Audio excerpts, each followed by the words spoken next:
man. We got a close friend of mine coming on the broadcast tonight, coming all the way out of Washington. He's going to be joining us on the broadcast momentarily, but before we go ahead and get him on the broadcast, I want to talk about an upcoming event taking place here in the Northwest, which is one of the reasons he's going to be on the show tonight.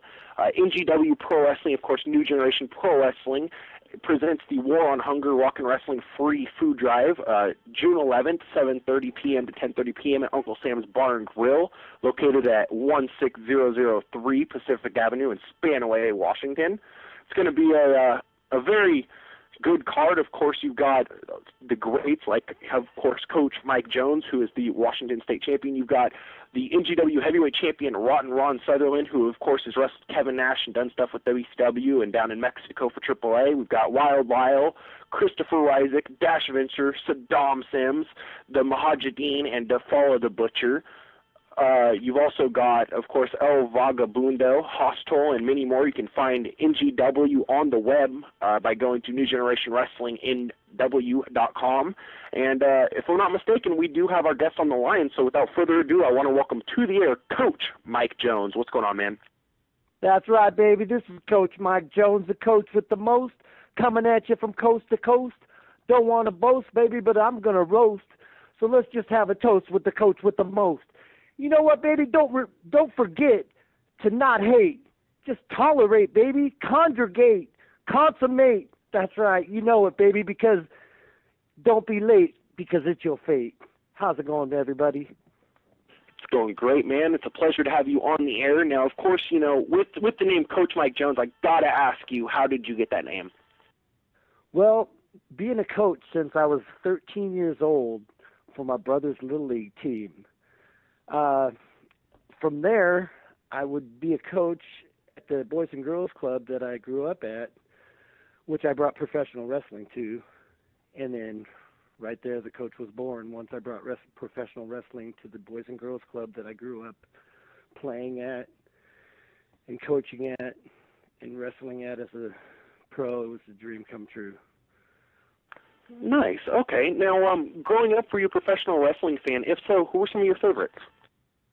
Well, when I first grew up, my first exposure to professional wrestling was big-time wrestling.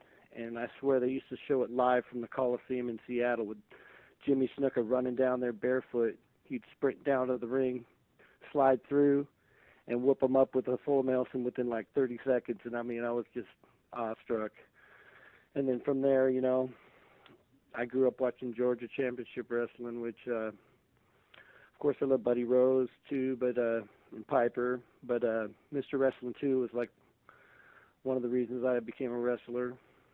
And from there, you know, I like Sting, NWA, and then, of course, Eddie Guerrero and people like that. Nice. Of course, Eddie Guerrero was one of my favorites, so I can definitely relate to you on that.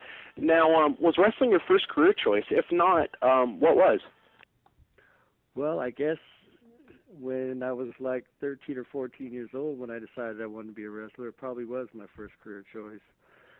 But when I was 18 and called Don Owen and told him that I was going to come down there to be a wrestler, and he asked me one question. He said, well, did you wrestle in college? And I said, no, and he hung up on me. So my dream was over because I knew that the only other option was going to New York or Atlanta, and that wasn't even reasonable, so I decided to give it up till years later. Oh, wow. Yeah, I've heard a lot of stories about back in the old days how it was harder to get in than it is nowadays. Can you talk a little bit about who trained you and what your training exactly consisted of? Well, I was discovered at a show where they had a fan challenge, and it was Playboy Buddy Rose had a fan challenge. If you could beat his wrestler, you would get to be a pro wrestler. And up until that point, it seemed to me like I thought I could whoop most of them. But, of course, once I became a wrestler, I realized even the worst guy is a lot tougher than you think just to be a wrestler. But other than that, out comes Big Red Wrecking Crew, 6'5", 350-pound former World Football League football player. And I didn't know the guy was that big, but I realized right then that that was my one and only chance to get into pro wrestling was to challenge Big Red Wrecking Crew. And I did. And because I did, then I got to be trained by Dynamite Dave Dabashi, who is now Daifala the Butcher Dabashi. Okay. Now, of course, you had that impromptu match before you were actually trained. Now, after training with Dabashi, take us back to your first match as a professional wrestler. What do you remember from the match? And if you recall, who was it against? That was a very great experience where after training for at least a year and 2 or 3 months, I finally got a chance to wrestle.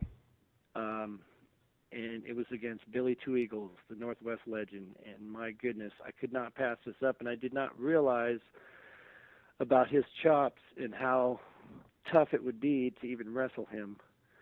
And it was a great experience, but man, he chopped the hell out of me. And I almost within minutes was reconsidering, what the hell is going on? Do I want to be a wrestler? As I'm outside the ring, reconsidering, instantly I jump right back in. Of course I do. And I'm here today because of it. Nice. Now, of course, for those of you that are listening that don't know who Billy Two Eagles is, he's actually the guy that taught The Undertaker how to do the rope walk. But my co-host, Andrew Carlick, has a few questions for you. So, Andrew, go ahead, man. Yeah, Mike, do you, what's the worst injury that you've suffered in your career? I'm very proud to say that I have never been injured in a match, and I have never injured anyone in a match either. And, of course, Chris Ryzik had his arm broken in the match I was in, but, of course, that was a total fluke and an accident where I slipped off J.B. Luce, and Chris Ryzik missed me and hit the mat and broke his arm. Other than that, I've never been injured in a match. I had been injured over 10 years ago in a training session with Nikki Sixx, where it took my bench press down from 400 pounds. I could bench press only 100 pounds for a couple of months. But I couldn't even go to the doctor because I knew that I couldn't miss a day of work, and it was mind over matter, and it healed itself.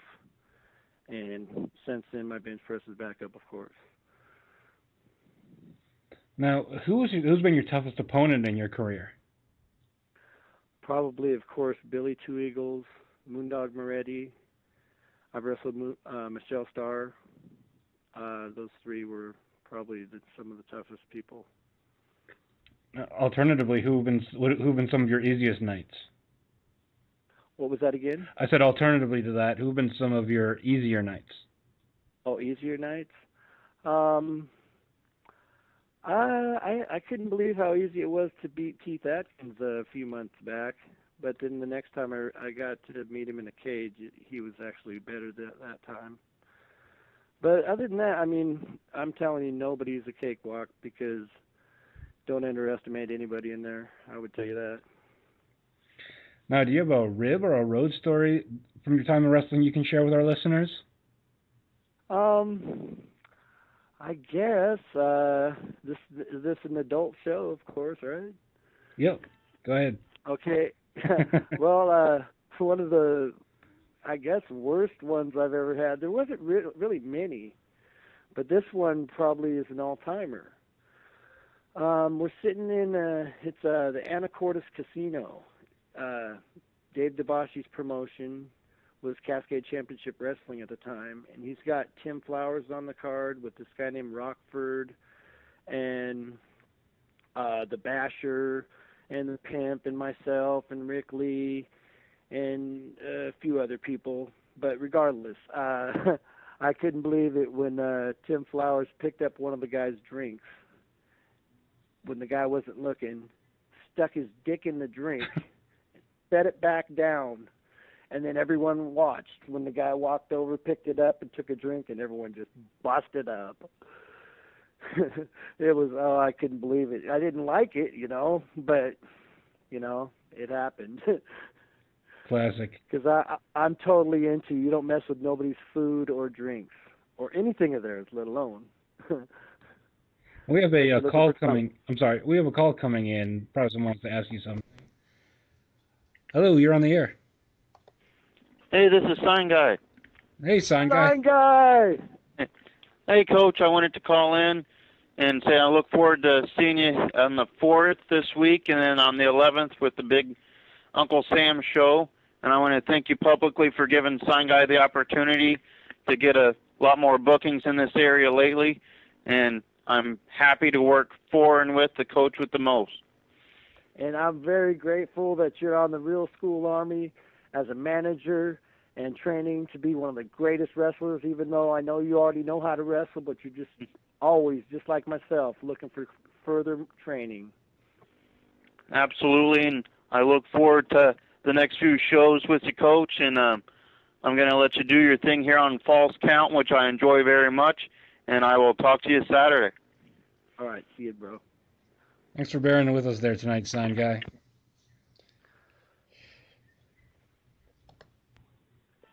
All right. Sorry, go ahead. Oh, I was just going to say, of course, Sign Guy from Sign Guy's Wrestling Show here on Blog Talk Radio. You can go to Blog Talk Radio, search Turnbuckle Turmoil. They're running off the same account. Just wanted to give him a quick plug. Of course, a good wrestling fan here in the Northwest who's broken into the business and has been wrestling for NGW. But I know you have a couple more questions later, so go ahead, man. Yeah, Sign Guy, a loyal listener to our show as well. Mike, I think you were at the finishing up your story about the rib with the dick. Oh yeah, just like I say, I mean, you don't mess with my opinion is you don't mess with nobody for nothing, anytime, for anything, ever, because you treat people how you want to be treated, and you do the right thing. Because if you don't, you have to pay, and it's all about karma. It has nothing to do with what I have to do to anybody, because all I want to do is work with everybody, and do as many fundraisers as I can, and get as much food and money for all the causes we're after, which is muscular dystrophy, cancer, food drives, toy drives, Boys and Girls Clubs, YMCAs, you name it, baby, we're on it. Now, currently you're the owner of New Generation Wrestling Northwest. Can you talk a little bit about this promotion and how long it took to get it started up? You know what? It's such a blessing to me, and I'm so grateful for all my talents and abilities and all my blessings and for everything. Okay, but you know what? NGW was born out of a dream and MySpace, baby, okay? Because while sitting here unemployed with no jobs, no money, nowhere to go, nothing to do, retired from wrestling for years, all of a sudden I see on TV Jerry Lewis sparring with Rocky Marciano with the Fight for Muscular Dystrophy shirt on, baby. And right then I said to myself, you know what? That's what I want to do. I'm going to be fighting for muscular dystrophy. And I'm going to kick that sucker's ass like anybody else who goes against me. Okay? And so because of that dream and hope and miracle and prayer and breath of hope there and MySpace and the Pierce County Library System, NGW was born. And from there, I brought it to what it is today, which, man almighty, I've never even thought it would be half of this, but you know what? It's really blossoming. And I'm very grateful for all the people involved, and it's not just me anymore. I've got a real school army, not just my own thing, but people helping our league to make this thing work for the Northwest, not just for myself or not for them either, for the fans in the Northwest. Now, a Sign Guy calling in a few moments ago, he was talking about seeing you on events at this coming weekend and next weekend on the 11th. That event, specifically on the 11th, is a big War on Hunger event in Tacoma, Washington. Can you tell our listeners about this event? Yes, we're continuing our fight for hunger and our War on Hunger food drives.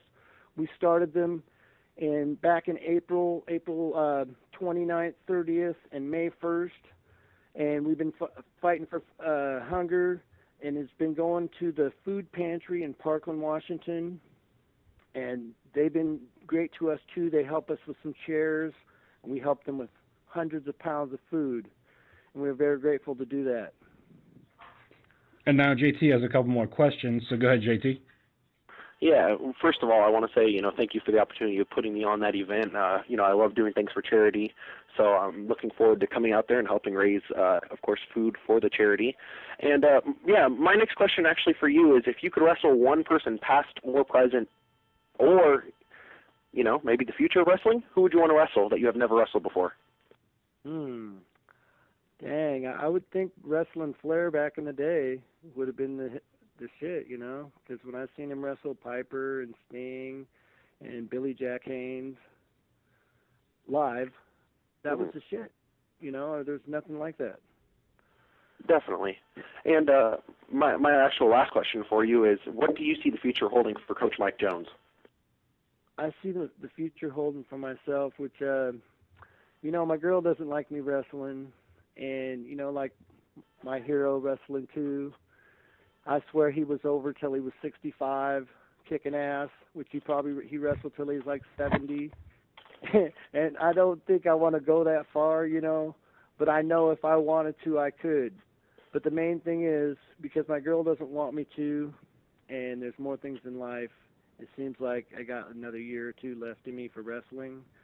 But I think I'll always have in me the promoter and the drive to make this thing work so I can conquer the causes we're after. Awesome. Well, I want to thank you for coming on the show, and I want to tell fans definitely check out NewGenerationWrestlingNW.com for upcoming information on shows and to see the roster. But thank you very much for coming on, man. All right. Hey, can I mention our pre-show party also? Go right ahead. We have a pre-show party June 9th in Spanaway, Washington at Crickets with two amazing rap stars, one called Sarcosis, and the other one is Ethan HD, which he's, amazing rookie rapper, because he's a great wrestler, but you know what? I think that he's almost better rapper than he is wrestler. So at that, he might make it as a rapper. Awesome. Well, anyway, fans, I appreciate you guys for the time. You definitely. Thank you very much for coming on. All right, take it easy.